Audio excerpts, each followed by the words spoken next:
Democrats split between the radicals and the sane. Sanders and Elizabeth Warren form an unlikely team-up, and Marianne Williamson comes away with a surprise victory and also crystals. I'm Ben Shapiro. This is The Ben Shapiro Show.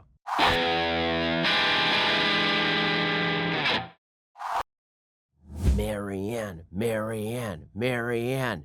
It was great. Okay, so it was Democratic debate, round 2, fight night 1. It happened all last night. We're going to go through all of it. We're going to explain why Marianne Williamson, her good big night actually had kind of some import to it. I'll explain in just 1 second. First, a rise in geopolitical tensions have led to a 5-year high in gold prices. That is not a shock. When there's uncertainty, people rush to gold. Iran has announced it will break the uranium stockpile limit they agreed to under the nuclear deal, which is not a shock either. Is it a coincidence that gold prices have then been rising steadily since the tanker bombings?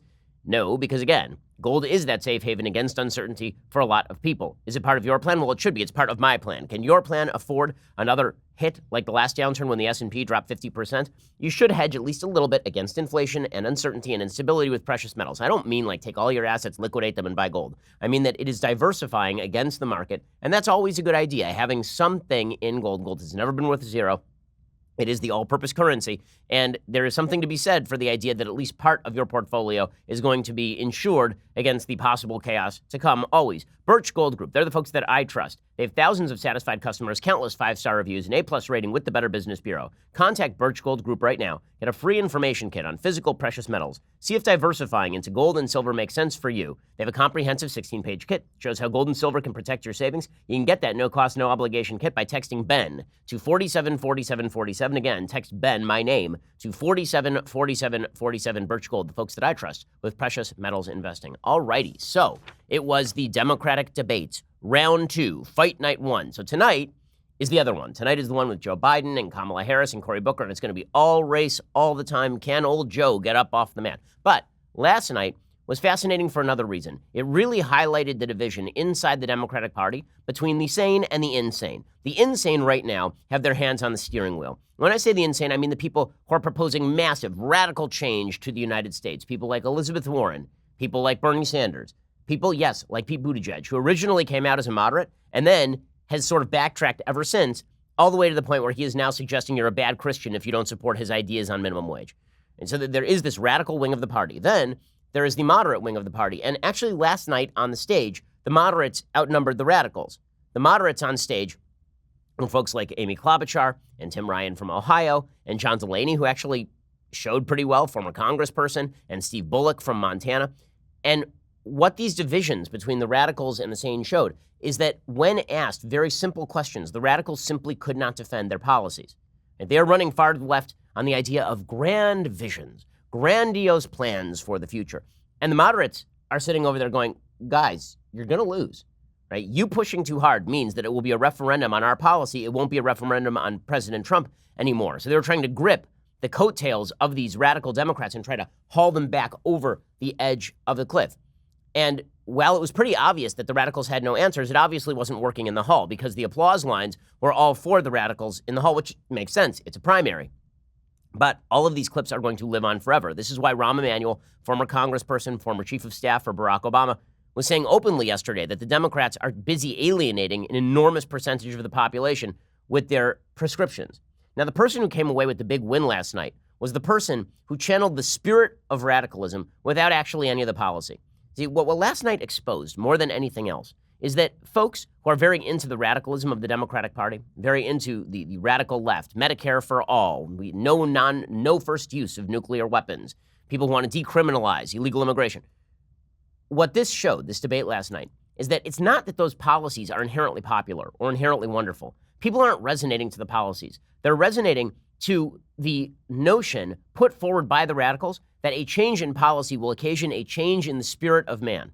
Barack Obama's appeal in 2008 was not a policy appeal. He did not campaign on policy for 5 minutes of that entire campaign. The reason that Barack Obama was very popular is because he campaigned on 2 things. One, that he was going to be a unifying figure in the wake of the Bush administration. And not only was he going to be a unifying figure, he was going to be a unifying racial figure, meaning that the greatest drama and cruelty in American history was going to be rectified by President Obama, who was going to bring all the parties back to the table. He was going to bring everybody together. We could resonate around the idea of a black president who signified the progress that America had made, and then all Americans would be treated as Americans rather than as members of subgroups. Right? That was Barack Obama's chief appeal. And that was tied to another appeal that Michelle Obama spelled out. I found it incredibly off-putting at the time. I still find it incredibly off-putting. She said during the campaign that Barack was going to force you to be better. He was going to change your spirits. He was going to change your souls. It was a religious appeal, an overtly religious appeal. And that was appealing to a lot of folks on the left because the real vision of Marxism and most American leftism is tied to the ideas of Karl Marx. It's what distinguishes American leftism from normal sort of moderate policy or conservatism. The roots of leftism lie in a materialist definition of reality in which true troubles in all American walks can be boiled down largely to the inequalities produced by capitalism and by free markets and by property ownership. If you read Marx, one of the things that Marx says, pretty obviously in the Communist Manifesto, is he talks about the idea that Marxism will transform man, that man is malleable, and that Marxism will make man different, that the reason man is bad is because man has been shaped by his socio-political environment in order to be bad, that capitalism, free markets, property ownership, these have made man lesser, and that in the future, inevitably, man will become greater as he lets go of these things. And that's an overtly spiritual appeal. It's actually a religious appeal. Marianne Williamson last night on the stage was making religious appeals. And those religious appeals are more in line with today's politics than the sort of technocratic politics that dominated America from basically the Eisenhower administration all the way through the George W. Bush administration. The spiritual appeal is what got Barack Obama elected in 2008. And it's the spiritual appeal that got Donald Trump elected in 2016. Donald Trump didn't make a policy appeal at any point. No point in 2016 did Donald Trump really talk about policy. Instead, he talked about the quote-unquote spirit of America, making America great again, quote-unquote restoring the American soul, right? That was the sort of idea. It was a religious appeal. And what he meant by restoring the American soul, unlike the vast majority of people in the media who lie and say that it was all about white response to Barack Obama and all of this, when he said that he wanted to make America great again, that was a spiritual appeal. What he meant was he wants an America that was rooted in fundamental ideals of unity where we were all firing our guns in the same direction. Now, he wasn't clear about what the direction would be. He was very vague about that, which was my main criticism of him, one of many, in 2016. But that was a spiritual appeal. Well, last night, the only person who was talking on a spiritual level was Marianne Williamson. And people have been mocking her for this. I've mocked her for this. You know, the pretensions and the crystals and the massage oils and all, and the auras and the penumbras and all of this kind of stuff.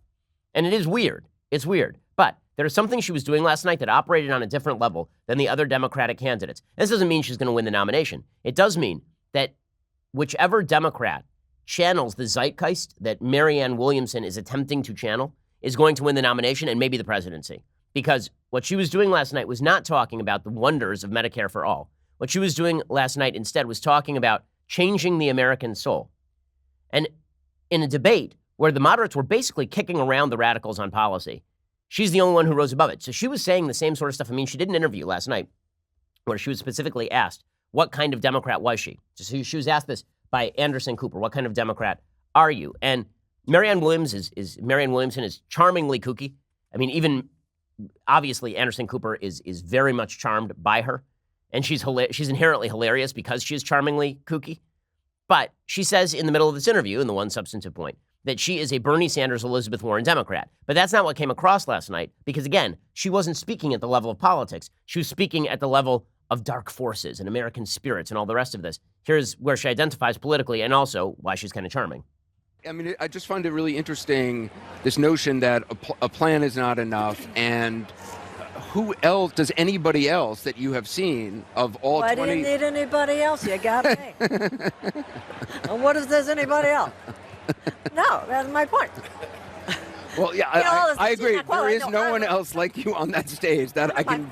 I don't take positions, but I can tell you that is a position I will stand by. Yeah, well, you got me, so what I mean, so she's charmingly kooky, but then she finished that by saying she's an Elizabeth Warren, Bernie Sanders Democrat, meaning she agrees with them on policy, but that's not what came across last night because that's not the level upon which she was campaigning. Okay, so now let's get into the details of this debate. First of all, you want to talk about how radical the Democrats are? Let's talk about Tom Perez. So Tom Perez is the head of the Democratic National Committee. He was made that while Barack Obama was still president. He was the former head of the Civil Rights Division of the DOJ under Barack Obama, where he was extraordinarily radical himself. I know folks who served in the DOJ at that time in the Civil Rights Division. And it was fairly obvious that Tom Perez was orienting that division in one particular way toward targeting one particular sort of discrimination while ignoring other forms of discrimination. In any case, Tom Perez leads off this thing. He's trying to get the crowd all revved up, and he starts talking about global warming, and then he gets into universe warming, which is not a thing because global warming is reliant on carbon emissions on Earth that create thickening of certain chemical levels in the atmosphere of the Earth. Mars is not warming. So here is Tom Perez saying silly things. Our EPA administrator ought to get the memo on climate change because climate change is an economic crisis. It's a public health crisis. It's a moral crisis. It threatens our universe, and we must take action now. It threatens our universe? We believe that civil rights is the... Okay, so and everybody's getting all revved up. Yeah! Well, there he is, being as radical as possible. And then the Democrats are like, why aren't people resonating to John Delaney?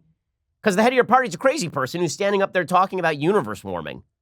What? By the way, if global warming were actually about universe warming, then carbon emissions wouldn't be the problem, would they? It would be the sun. Right? That is the only body capable of warming the universe. So if we were just talking about the sun heating up, it would be a very different question than the emissions that are coming out of your cow's butt. Okay, we'll get to the actual debate in just one second, but that was the setup. The payoff was Democrats cheering for everything radical. Well, logically, Elizabeth Warren and Bernie Sanders were absolutely exposed by the moderates on the stage last night. It was pretty amazing, actually. We'll get to that in just one second. First, when I love an advertiser's product so much that I actually buy one as a gift for a relative, that means that I really love it. Well, I actually bought a Helix Sleep mattress for my sister on the occasion of her wedding because they are just great. They're personalized just for you. Helix Sleep has a quiz that takes just 2 minutes to complete, matches your body type and sleep preferences to the perfect mattress for you. No matter how you sleep, on the side, back, hot sleeper, whatever it is, Helix can make what your body needs. Just go to helixsleep.com/Ben. Take their 2-minute sleep quiz. They will match you to a customized mattress that will give you the best sleep of your life. For couples, Helix can even split that mattress down the middle, providing individual support needs and feel preferences for each side. They've got a 10-year warranty.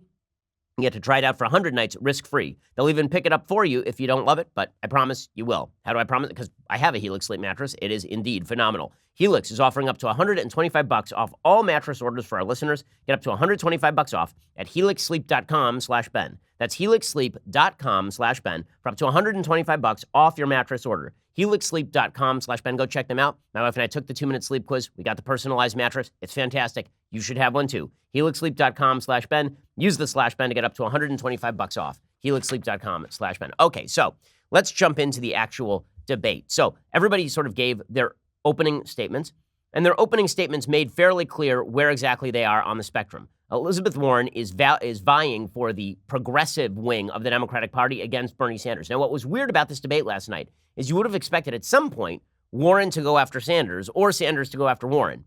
Instead, they seemed sort of content to leave each other alone and go after the moderates.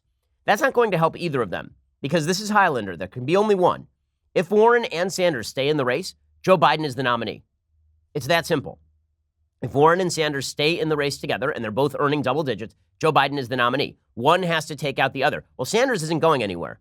He feels like I ran this race in 2016. I should have won. I'm not going anywhere. And Elizabeth Warren feels bad that she didn't jump in 2016, so she's not going anywhere. So at a certain point, they've got to turn their guns on each other. That did not happen last night. Instead, they're trying to demonstrate how radical they are. So Elizabeth Warren has been trying to have it both ways. She's super radical, just like Sanders, but also she's kind of moderate. Well, no, she's just a radical. So here is Elizabeth Warren making the pitch that the way that the Democrats win the White House is with big ideas, which of course is idiocy. By polling data, the way the Democrats win the White House is by standing there and pointing at President Trump. That's how they win. If they talk about radical policy ideas, they lose.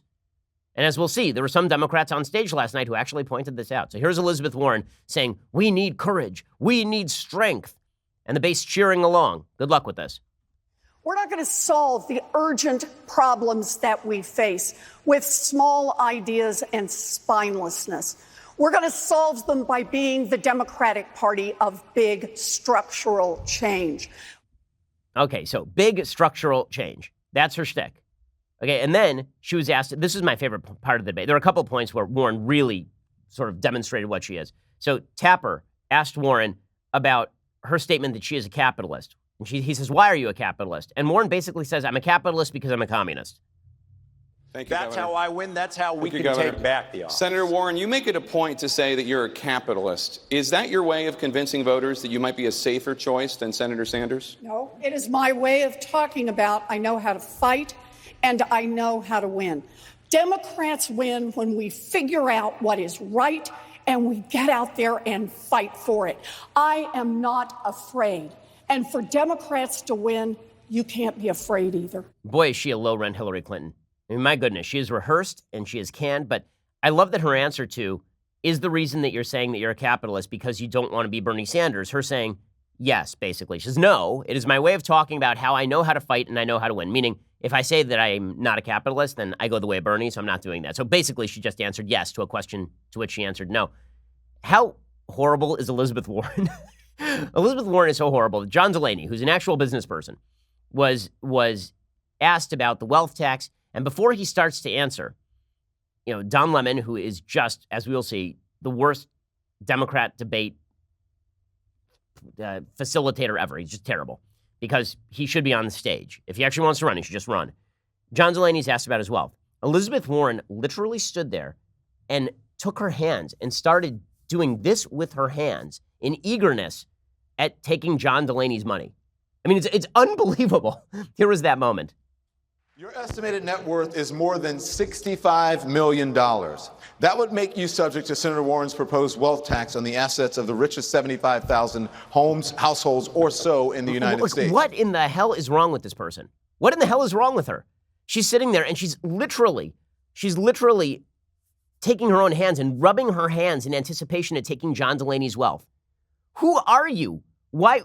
What gives you the right to rub your hands in anticipation and glee at taking somebody else's money? She's so eager to take his money. It's incredible. Does that seem like somebody who's desperate to help poor people or desperate to hurt rich people? What does that seem like to you? That's Elizabeth Warren in a nutshell. And by the way, if you think that Republicans won't cut that and say, this is Elizabeth Warren on your money, you are wrong. I would cut that ad tomorrow because that is Elizabeth Warren on your money. As we will see, by the way, with regard to Elizabeth Warren, she has no answers when it comes to how she's going to pay for any of her programs. And she won't even tell the truth about the fact that her programs are going to cost the middle class an awful lot of money. Okay, so that was Elizabeth Warren's pitch. That was mirrored by Bernie Sanders. So Warren and Sanders are just two sides of the same very weird coin. So Bernie Sanders was in full Bernie mode last night. I mean, he had turned the spinal tap speaker all the way up to 11. There was a lot of yelling. The hearing aid wasn't working properly. He had really gotten the caffeine pro pudding in his veins. And that pudding was flowing freely. It's like there was crack in the pudding. And Bernie Sanders was going off. And so here's Bernie doing Bernie. We have got to take on Trump's racism, his sexism, xenophobia, and come together in an unprecedented grassroots movement to not only defeat Trump, but to transform our economy and our government. He is one continuous Howard Dean scream. And people are loving it. People are into it. Okay, and then you get Pete Buttigieg. So Buttigieg is now an also-ran. Everybody's still treating him like he's a quasi frontrunner. He is not. He is not in the top tier of candidates. He polls well below 10%. He is not anything. He's future Secretary of Education, Pete Buttigieg, right? I mean, in a Democratic administration. That's where this is going. So here's Pete Buttigieg talking about all of why he should be elected, even though he is, 2 years older than I am? He's 37 years old. So Pete Buttigieg says that we have to go radical. We have to go big or go home. Science tells us we have 12 years before we reach the horizon of catastrophe when it comes to our climate. By 2030, the average house in this country will cost $500,000, and a woman's right to choose may not even exist.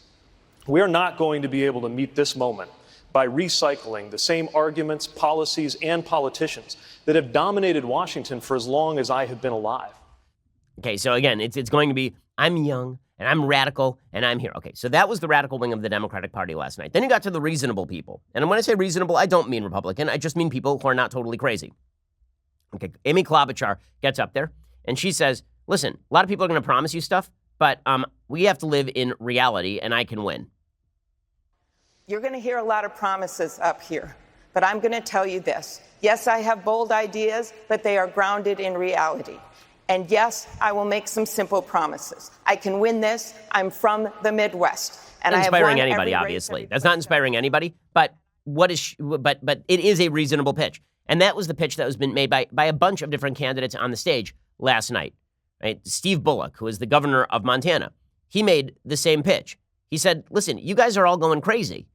Right? I was watching that last debate, and you're more interested in running to the left than winning an election. I come from a state where a lot of people voted for Donald Trump. Let's not kid ourselves. He will be hard to beat. Yet watching that last debate, folks seem more concerned about scoring points or outdoing each other with wish list economics than making sure Americans know we hear their voices and will help their lives.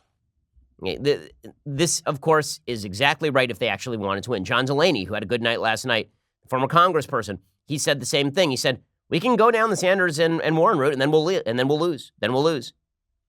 Folks, we have a choice. We can go down the road that Senator Sanders and Senator Warren want to take us, with bad policies like Medicare for all, free everything, and impossible promises that'll turn off independent voters and get Trump reelected. That's what happened with McGovern. That's what happened with Mondale. That's what happened with Dukakis. Correct. Okay, so again, this broke down very quickly into Sanders and Warren versus the quote-unquote moderates in the field. And then there was Marianne Williamson, as we'll see. Okay, we'll get to that in just 1 second. First, hiring used to be hard, not anymore. When someone makes the slightest, most insignificant mistake here at the Daily Wire, they know that they are living on razor's edge because we always have the backup of ZipRecruiter available. Also, we don't fire people very often here at Daily Wire, and if we want new employees, we are constantly hiring. We use ZipRecruiter.com/dailywire. ZipRecruiter sends your job posting to over 100 of the web's leading job boards, but they don't stop there. As applications come in, ZipRecruiter analyzes each one, spotlights the top candidates, so you never miss a great match. ZipRecruiter is so effective that 4 out of 5 employers who post on ZipRecruiter get a quality candidate through the site within the very first day. Right now, my listeners can try ZipRecruiter for free at this exclusive web address, ZipRecruiter.com/dailywire. That's ZipRecruiter.com/DAILYWIRE, ZipRecruiter.com/dailywire. ZipRecruiter is indeed the smartest way to hire. If you're looking to upgrade your business, you need to find people who are qualified for their jobs. What better way to do that than use ZipRecruiter the same way we do right here at the Daily Wire? ZipRecruiter.com/dailywire. You can try ZipRecruiter for free. When you do that, ZipRecruiter.com/dailywire. Okay, so the other Democratic candidate on the stage who is somewhat moderate is John Hickenlooper, the governor of Colorado. And he comes out, or former governor of Colorado, he comes out and he says, listen, your policies are not going to win you any seats. All the people who won seats in last year's elections, those people are running on my policies, not your policies. Last year, Democrats flipped 40 Republican seats in the House, and not one of those 40 Democrats supported the policies of our frontrunners at center stage. Okay, that is correct. Correct. Okay, so again, stage breaks down into radicals versus moderates, and then Marianne Williamson, who's just out there. And Marianne Williamson, again, is making the same pitch as Bernie Sanders or Elizabeth Warren, but she's making an actually more honest pitch, which is, if you do what I want, we're going to transform the spirit of America. Now, not my thing. I think it's ugly in politics when political leaders do this routine. I don't like it when Trump did it. I didn't like it when Obama did it. I don't think political leaders are there to be our spiritual mentors or guides. I do not think that political leaders are there to transform our spirits. I think that political leaders are there to do the things they promise they are going to do, and ideally to uphold the rights that are established in the Constitution of the United States. But unfortunately, I am in the minority on this. Most people in the United States want a leader who's going to channel them. They want the Wilsonian big man who is going to channel their spirit. And Marianne Williamson does that better than anybody else on the stage last night. Here she was in her opening pitch. In 1776, our founders brought forth on this planet an extraordinary new possibility. It was the idea that people, no matter who they were, would simply have the possibility of thriving. And now it is time for a generation of Americans to rise up again. For an amoral economic system has turned short-term profits for huge multinational corporations into a false god. And this new false god takes precedence over the safety and the health and the well-being of we, the American people, and the people of the world, and the planet on which we live. Okay, so again, she's using key words in sort of the spiritualist push. And she's talking about thriving, which is a favorite word of a lot of sort of secular humanists. She is talking about an amoral economic system. Not an immoral, like an amoral economic. We need a morality. Right? She's talking about multinational corporations as false gods. This is all deeply spiritual language, and it's going to a level of the iceberg that the other Democrats are not going to.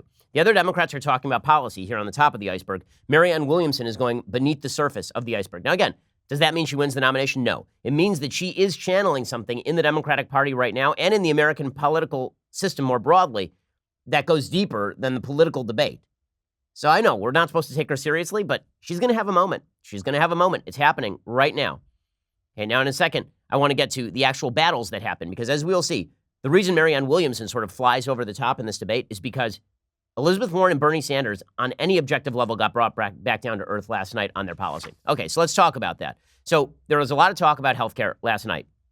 Elizabeth Warren and Bernie Sanders both pushing Medicare for all, both lying about it. So Bernie Sanders and Elizabeth Warren keep making the same case, which is, sure, we're going to raise your taxes, although Elizabeth Warren lies about it and says she won't. They both say, sure, we're going to raise your taxes, but in the end, you're going to pay less for healthcare, which, of course, is not really true in the sense that out of pocket, you will be paying more for healthcare because you're paying from your tax dollars, whereas right now, for the vast majority of Americans, their employer is paying for their healthcare. Well, let's put it this way. The employer is not going to lower your salary based on your healthcare benefits. Your healthcare benefits will just go away, and then you will pay out of your own pocket for healthcare, which means in your pocket will be less money for the vast majority of Americans. That's just a basic fact. Your employer is mostly paying for your healthcare at this point if you're in the employment-based market. In any case, John Delaney points this out because John Delaney isn't a crazy person. And Delaney says, you keep talking about taking away the health insurance of 155 million people. You think that that's a real pitch? You think that's really what you're going to do? And Bernie Sanders has no answer except to get very angry, and the crowd gets angry along with him. What I'm talking about is really simple. We should deal with the tragedy of the uninsured and give everyone health care as a right. But why do we got to be the party of taking something away from people? No one is the party. That's what they're running on. They're running on telling half the country that your health insurance is illegal. It says it right in the bill. Okay, that is exactly true. That is exactly true. So Warren tries to jump in right there and to save Bernie Sanders. Right? He says, why do we have to be the party of taking something away from people? And then Warren doesn't like the idea that she is going to be castigated as such, which she will be. She is taking something away from people. She is saying that we have to make illegal private health insurance in the United States in order to achieve Medicare for all. Delaney points this out. Warren has no answer. And then Delaney went on healthcare, and he is correct, exactly correct, calling her out for what this plan is. I've been going around rural America, and I ask rural hospital administrators one question. If all your bills were paid at the Medicare rate last year, what would happen? And they all look at me and say, we would close. But the question is, why do we have to be so extreme? Why can't we just give everyone health care as a right and allow them to have choice? I'm starting to think this is not about health care. This is an anti-private sector strategy. Okay, so again, then Dana Bash jumps in. We have to let it go. But what he's saying there is, of course, exactly right. If you say Medicare for all, and then you pay everything back at the reimbursement rate of Medicare, hospitals will shut down. That's just the reality of the situation. Doctors will stop taking Medicare as long as there is a private alternative, which is why people like Elizabeth Warren are suggesting that you got to ban the private alternative. And then Warren had to lie about the cost of Medicare. So here's Jake Tapper grilling her on this. Thank you, Senator. Just a point of clarification in 15 extra seconds. Would you raise taxes on the middle class to pay for Medicare for all, offset obviously by the elimination of insurance premiums? Yes or no? Costs will go up for billionaires and go up for corporations. For middle-class families, total costs will go down. Okay, for middle-class family, total costs will go down. By what gradation? By what metric will total costs go down? Costs to your employer or costs out of your pocketbook? Because those are not quite the same thing. Remember, your employer is paying for those benefits. And then Bernie Sanders got the same treatment from Tim Ryan and John Delaney. So Jake Tapper asks Bernie Sanders, he says, I understand it would provide universal coverage, but can you guarantee union members that the benefits of Medicare for all will be as good as the benefits that their union reps fought hard to negotiate? Now Sanders starts to answer this question, and then Ryan jumps in, and then Sanders gets mad. And it's Sanders' anger that has made him popular. It is not Sanders' policies. This is why, again, Marianne Williamson is channeling something, a thing. Bernie Sanders is the closest to the other thing, right? Bernie Sanders is the closest thing to an alternative, which is just sheer rage, just anger, yelling, screaming. But Marianne Williamson is doing sort of the same thing as Bernie and sort of the same thing as Obama. And we'll see that in just 1 second. Here's Bernie's answer to this.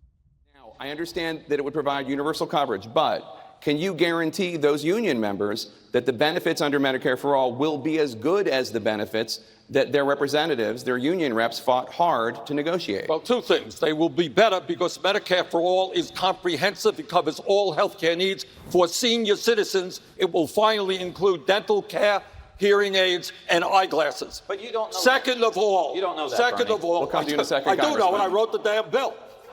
Said damn, so everybody's very excited. I wrote the damn bill. Well, no, what you don't know is that Medicare is going to guarantee the same level of coverage as Cadillac medical plans that unions have negotiated. In fact, I can guarantee you they won't. It won't be the same thing. Your care won't be as good because Medicare is not as good. We know what Medicare looks like. People purchase supplemental insurance through Medicare Advantage. It's why Medicare Advantage exists. Okay, so Bernie is just lying out his butt there, but he said damn, and so everyone gets very excited. So as I say, this contrast between radical left and moderate, it goes well for the crowd in the room, but for the rest of the election, it's not going to go well for Democrats because it won't just be Democrats in the room at that point. Now, again, Marianne Williamson makes a different pitch. Marianne Williamson gets up and she says about health care, I'm not going to talk about Medicare for all or not Medicare for all. Instead, we're just going to talk about big ideas, and people start resonating to this. Everything that we're talking about here tonight is what's wrong with American politics. And the Democratic Party needs to understand that we should be the party that talks not just about symptoms, but also about causes. When we're talking about health care, we need to talk about more than just the health care plan. We need to realize we have a sickness care rather than a health care system. We need to be the party talking about why so many of our chemical policies and our food policies and our agricultural policies and our environmental policies and even our economic policies are leading to people getting sick to begin with. Okay, and again, she is doing something that is different than all the other Democrats. The reason I keep bringing up Williamson is not just me. I'm not just standing for Marianne here. The reason that I'm talking about Williamson is because she was the number one searched, Googled person in the debate last night in every single state except Montana. In Montana, they were governing, the number one search was their governor, Steve Bullock. They were trying to Google whether he was in fact their governor because no one knows. It's Montana. Yeah, but the fact is that Marianne Williamson was doing something different than everyone else on the stage last night. As we will see, this was a race between radicals for the left, moderates trying to hold them back, and Marianne Williamson just going right over the top. It was really kind of fascinating on a base political level. We'll get to more of that in just 1 second. First, reminder, gang, next month we are taking our backstage show on the road for a special one-night-only event.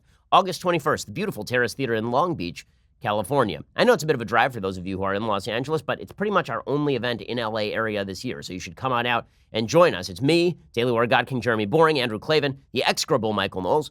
We'll all be there live. We'll be talking politics, pop culture, answering your questions from the audience. Tickets are on sale right now at dailywire.com/backstage, including our limited VIP packages that guarantee premium seating, photos, meet and greets with each of us, a gift from me. I'm shopping for it right now, right after the show, and more. So head on over to dailywire.com/backstage, get your tickets today, and I will see you there. And if I don't see you there, I'll be very disappointed in you personally. Yes, you. I'll be disappointed. So head on over to dailywire.com/backstage. Also, make sure that you go subscribe at dailywire.com. It helps protect us from the nastiness of the left that seeks to deplatform us. They come after us all the time on everything from Twitter to Facebook to Google. They come after our radio affiliates. They're constantly going after our advertisers. You guarantee that we can continue to bring you hard-hitting content in an honest fashion without having to worry about the nastiness of the left. I would never massage my message for their pleasure anyway. That's not something I'm willing to do. But you make it possible for us to continue to bring you the show. So please join the team over at dailywire.com. When you do, for $99 a year, you get this leftist Tears hot or cold tumbler. You can enjoy it. You can really live the luxury of having one of these. Go subscribe right now at dailywire.com. We are the largest, fastest growing conservative podcast and radio show in the nation.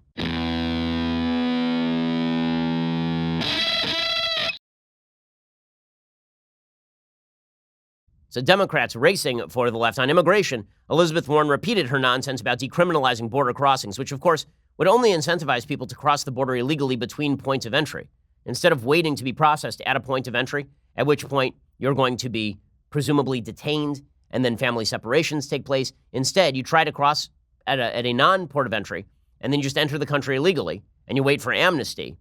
You want to encourage people to cross that Rio Grande illegally in significantly more dangerous conditions than they would get at a port of entry? Do exactly what Elizabeth Warren is talking about right here. So the problem is that right now, the criminalization statute is what gives Donald Trump the ability to take children away from their parents. It's what gives him the ability to lock up people at our borders. She's terrible. And then Bernie Sanders, this was really funny. Bernie Sanders is actually harsher on the border than Warren. So this would be an area where you would expect Warren and Sanders to go at one another a little bit, but it never happened. Warren and Sanders formed a weird team up instead of actually going at one another, which was kind of fascinating, frankly. So Bernie Sanders was asked about the fact that soft border policies create an incentive for people to cross and get benefits, especially since both Warren, I believe, and certainly Sanders have talked about giving free medical care for illegal immigrants. Sanders says, oh, no, we're going to be tough on the border, which is kind of interesting. Senator Sanders, you want to provide undocumented immigrants free health care and free college. Why won't this drive even more people to come to the U.S. illegally? This will have a strong border protections. But the main point I want to make is that what Trump is doing through his racism and his xenophobia is demonizing a group of people. And as president, I will end that demonization. Okay, so that is him avoiding the question. He says we'll have strong border protections, and then he just sort of ignores it. Kind of interesting. Steve Bullock of Montana then jumps in. He says, guys, you guys have no idea what you're talking about. Like, you do not know what the hell you are talking about. And of course, he's exactly correct. Look, I think this is a part of the discussion that shows how often these debates are detached from people's lives. We got 100,000 people showing up at the border right now. If we decriminalize entry, if we get health care to everyone, we'll have multiples of that. Don't take my word. That was President Obama's Homeland Security Secretary that said that. Of course, that's exactly right. But that's not where the heart and soul of the Democratic Party is right now. The heart is really, the heart and soul are with Marianne Williamson. But the political corollary of that is that it's really with Elizabeth Warren and Bernie Sanders. And that leads to this weird situation where everybody on stage last night who was proposing anything that was reasonable was basically booed off the stage and treated as an apostate. It was incredible. So take an example, the Green New Deal. So John Delaney makes a proposal on global warming and climate change that is actually fairly bipartisan. There are some Republicans who support this. I'm still considering whether it's worthwhile or not, whether it would be effective or not. But John Delaney says, listen, here's what we should do. We should put a price on carbon, and then we should have what's called the carbon dividend. There are a few Republicans who are on board with this. As I say, I'm not on board with this yet. The carbon dividend is basically the idea that you're going to tax carbon, and then you're going to redistribute the money from the use of carbon to other projects inside the United States. And the reason I'm not on board with it is because I am not sure that China and India are going to sign off on anything similarly, and then you have a serious collective action problem in which we are harming our economy, specifically so that we cannot actually lower global warming if that's something we're worried about. In any case, here is John Delaney making a pitch that is actually somewhat reasonable, and then we will hear Elizabeth Warren's completely unreasonable pitch. My plan, which gets us to net zero by 2050, which we absolutely have to do for our kids and our grandkids, will get us there. I put a price on carbon, take all the money, give it back to the American people in a dividend. That was introduced by me on a bipartisan basis. It's the only significant bipartisan climate bill in the Congress. I'm going to increase the Okay, so that is, again, John Delaney being somewhat reasonable. Then we get to Elizabeth Warren, and she says, I'm just going to dump money on it. I'm just going to take a dump truck full of money and pour it on global warming. So I've proposed putting $2 trillion in so we do the research. We then say anyone in the world can use it so long as you build it right here in America. That will produce about 1.2 million manufacturing jobs right here in Michigan, right here in Ohio, right Pure here nonsense. in the industrial Absolute pure nonsense. Midwest. Barack Obama tried this with his Green Jobs Initiative under Van Jones. It was a complete fail. She's saying we're just going to dump money on this problem and it's going to solve itself. But again, it's all about the yelling and the screaming and the enthusiasm. It is not basically the Democratic Party is now making a choice whether they want to be the party of jazz or whether they want to be the party of rock. So original jazz actually took skill. It actually took skill. It was all about the ability to know different harmonies and to work with sophisticated harmonies and to improvise. Right? That was original jazz. Then you got to rock. And rock is not about skill. Rock is about enthusiasm. It's about the level of enthusiasm that you have. Well, the Democratic Party is choosing between skill, policies that work, policies that at least should be considered, and just rank enthusiasm. And you can see that rank enthusiasm is winning. That's why Bernie Sanders is still polling up around 20% right now, although this did lead to the funniest exchange of the evening in which Tim Ryan got irritated at the old man screaming at the clouds and also at him. Here is the bottom line. We got to ask ourselves a simple question. What do you do with an industry that knowingly, for billions of dollars in short-term profits, is destroying this planet? I say that is criminal activity that cannot be allowed to continue. Thank you, Senator Sanders. Congressman, your response. Well, yeah, I would just say, I didn't say we couldn't get there till 2040, Bernie. You don't have to yell. I mean, all I'm saying is. And everybody laughs because they know it's true. Old man screaming at clouds, winning elections. Then, finally, the Democrats, it's amazing. They did this entire debate in Detroit. They waited until the end to get to questions of race. And then it just turned into a pander fest about slavery, reparations, and the legacy of racism in the United States. Listen, we can talk about the legacy of racism in the United States if we want to do a data-driven drive into what level of current endemic poverty is based on historic racism and Jim Crow, and what level is based on individual actions that keep people in intergenerational poverty, single motherhood, lack of education, criminal activity, and all the rest. And you can say that those things are outgrowths of past systems of discrimination. I'm sure that's true. But the question when it comes to your individual behavior is, what is your individual behavior going to be today? Not, did the legacy of Jim Crow contribute to your individual behavior? The question is, are forces beyond your control the ones that are controlling your life, or is it stuff that is in your control that is controlling your life? We can have all those sorts of conversations. Democrats don't want to have any of them. And so instead, they just pander. It just turns into slavery reparations this and slavery reparations that. Pete Buttigieg tried to pander and failed. And so did Elizabeth Warren.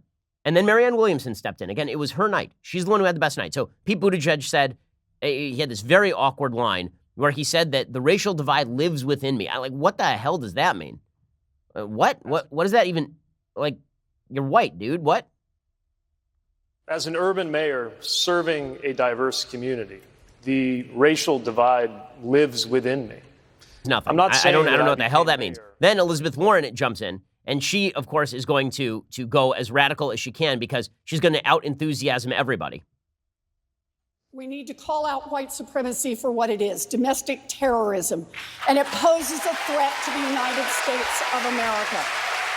We live in a country now where the president is advancing environmental racism, economic racism, criminal justice racism, healthcare racism. The way we do better is to fight back and show something better. So I have a plan, for example, on education. Okay, what in the... okay, so it's environmental racism, this kind of racism, and that kind of... Okay, then Marianne Williamson steps in. And Marianne Williamson actually makes a pitch that, again, is spiritual in nature, and thus, when it comes to issues of race, is actually more attractive. Here's Marianne Williamson putting the slavery reparations question in a way that actually sounds more reasonable than the way Democrats are talking about it. I assure you, I lived in Grosse Pointe. What happened in Flint would not have happened in Grosse Pointe. This is part of the dark underbelly of American society. The racism, the bigotry, and the entire conversation that we're having here tonight, if you think any of this wonkiness is going to deal with this dark psychic force of the collectivized hatred that this president is bringing up in this country, then I'm afraid that the Democrats are going to see some very dark days. We need to say it like it is. It's bigger than Flint.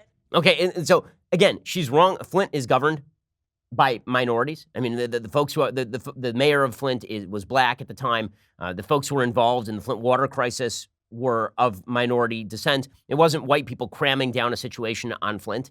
By the way, they're all Democrat. But what she's actually saying there is more speaking to the heart and soul of the Democratic Party than anything that Elizabeth Warren just said. Elizabeth Warren is substituting policy for spirit, and Marianne Williamson is substituting spirit for policy. And if Democrats have to choose, I have a feeling that Marianne Williamson, whoever channels that spirit best, is going to do some damage in these Democratic primaries. Now, listen, it's real weird, right? I mean, she's talking about the dark psychic force of collectivized hatred. We must form a fellowship. We shall call it the Fellowship of the Ring. We shall go and fight the dark psychic force of collectivized hatred. Until we'll toss the ring into the flames, the fiery furnace from whence it came. Marianne Williamson. But, again, got a big cheer. I mean, did you hear that? It's a big cheer. And then here she was, more on race. Again, a better pitch than Elizabeth Warren. We need some deep truth-telling when it comes. We don't need another commission to look at evidence. I appreciate what Congressman O'Rourke has said. It is time for us to simply realize that this country will not heal. All that a country is a collection of people. People heal when there's some deep truth-telling. We need to recognize that when it comes to the economic gap between blacks and whites in America, it does come from a great injustice that has never been dealt with. That great injustice has had to... Okay, again, she's talking in a way and at a level that other Democrats are not. This is not just me saying that Marianne Williamson is the best and I think that she should be the dictatress of the universe or anything. Really what I'm saying about Marianne Williamson, obviously, is that she is doing something that I think that the rest of the Democratic Party is missing. And what the rest of the Democratic Party is missing is that their appeal right now is a spiritual appeal. It is not a policy appeal. The policy appeal failed on its own merits last night. The spiritual appeal of Williamson did not fail. not among Democrats and not among moderates.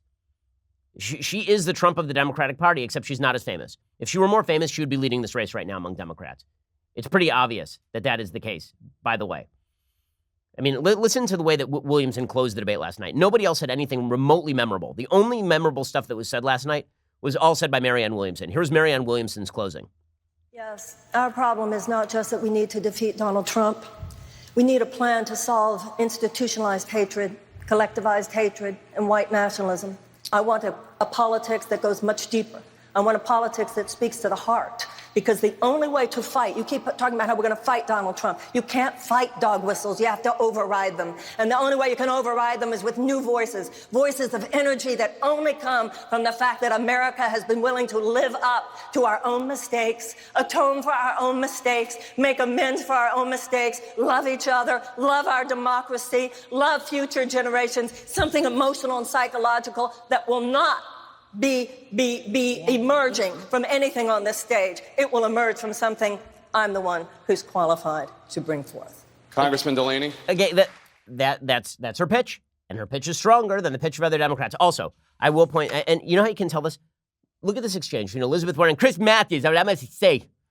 So Chris Matthews, he gets all up in her grill. He's asking her very simple questions about her policy. And Elizabeth Warren doesn't have an answer. I roll on in here all must. Look like I just had 7 drinks at the bar outside. Ask you a very simple question, Elizabeth Warren. Aren't you just going to raise taxes on people? You won't even answer the question, Elizabeth Warren. Don't you have anything? What are you going to say to that, Elizabeth Warren? Go. But will you pay more in taxes? Why don't you want to answer that question? Because as Jake said tonight, that's a Republican talking point. It's not a Republican talking point. It's a question. So the question is not, do you have health insurance or not have health insurance?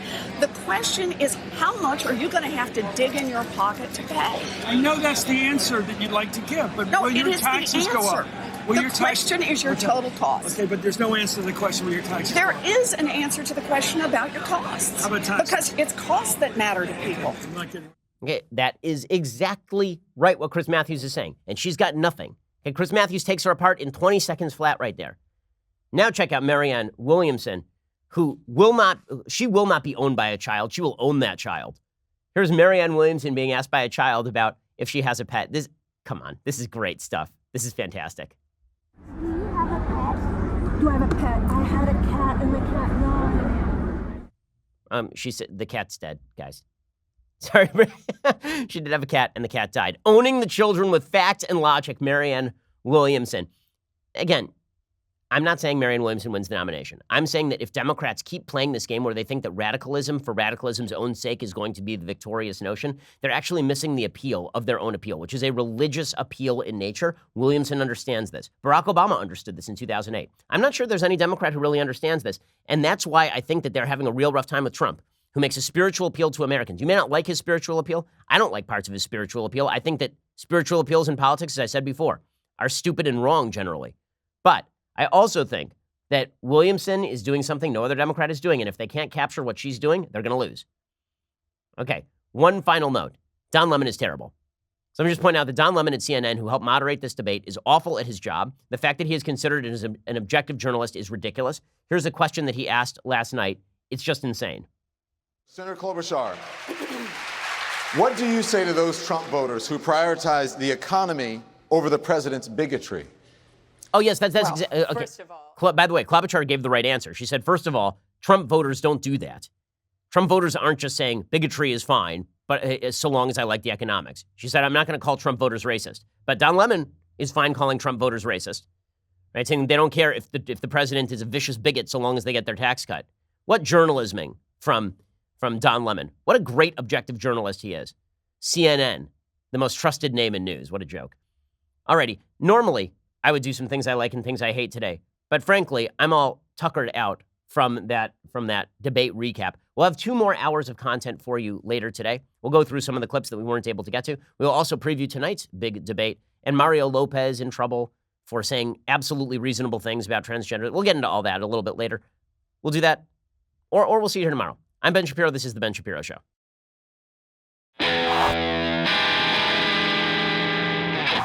The Ben Shapiro Show is produced by Robert Sterling, directed by Mike Joyner, executive producer Jeremy Boring, senior producer Jonathan Hay. Our supervising producer is Mathis Glover. And our technical producer is Austin Stevens. Edited by Adam Sayevitz. Audio is mixed by Mike Coromina. Hair and makeup is by Jesua Olvera. Production assistant Nick Sheehan. The Ben Shapiro Show is a Daily Wire production. Copyright Daily Wire 2019. Hey everyone, it's Andrew Klavan, host of The Andrew Klavan Show. Man, it's good to be a Democrat, isn't it? You go to debate and who shows up to ask you the tough questions? Other Democrats, namely the media. Now, to their credit, Jake Tapper and Dana Bash did introduce what the Democrat candidates called conservative talking points and what the rest of us call reality. But there was a much bigger talking point that went unspoken all through the debate. There was one essential word missing. We'll talk about it on The Andrew Klavan Show. I'm Andrew Klavan.